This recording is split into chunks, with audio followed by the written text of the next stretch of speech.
You both call yourself bipartisan. First, Mr. Portman, what was the best piece of legislation signed into law by the Obama administration? And then Mr. Fisher, what was the best piece of legislation signed into law by the Bush administration? Wow. The Obama administration hasn't passed a whole lot of legislation that I support because I think, again, what they have done in terms of the stimulus package, the health care legislation, the financial services regulation, it's going to make it harder to create jobs here in America. It already is.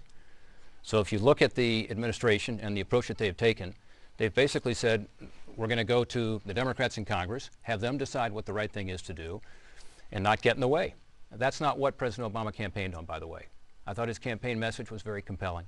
He said he wanted to bring people together to solve problems. He was going to take ideas from both the Republicans and the Democrats and find common ground. That's the right approach. Instead, with the stimulus package, which was the starting point, he said we're going to let the House Democrats write it. And guess what? There wasn't a single Republican vote because none of their ideas were included.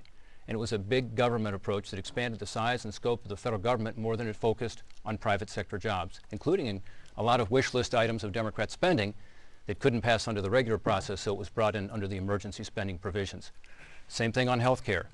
The president did not intervene to make that a bipartisan product. Instead, that was jammed through the system. As everybody knows, there were a lot of payoffs given for people's votes on that. And at the end of the day, even the Senate 60 votes that's normally necessary was foregone for a mere 51 votes in order to jam it through the system. What's happened? Frankly, these proposals aren't working because they didn't have a balanced input from both sides. I think what we need in Washington right now is for Republicans and Democrats to work together to solve these problems, because you're going to end up with better legislation.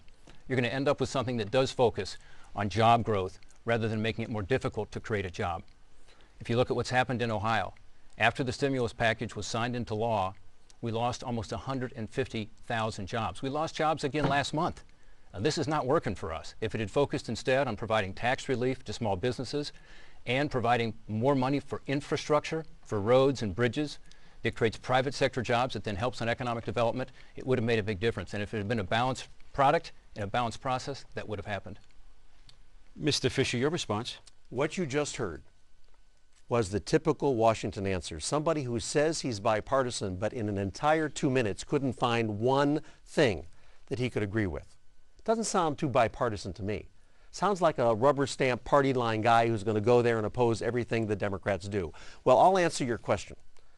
I don't think George Bush was a good president, but did he do some good things? Of course he did. One of the things he did that was good was give the middle class a tax cut. And you know what? We should extend it. I think it is a great idea. In fact, we should make it permanent. But the bad idea was giving a tax cut to the millionaires and billionaires who don't need it to buy a second vacation home or to buy a yacht. I'd rather use that money to reduce the deficit, to put people back to work. I thought he did a great job with the child care tax credit, something we should continue. I supported that.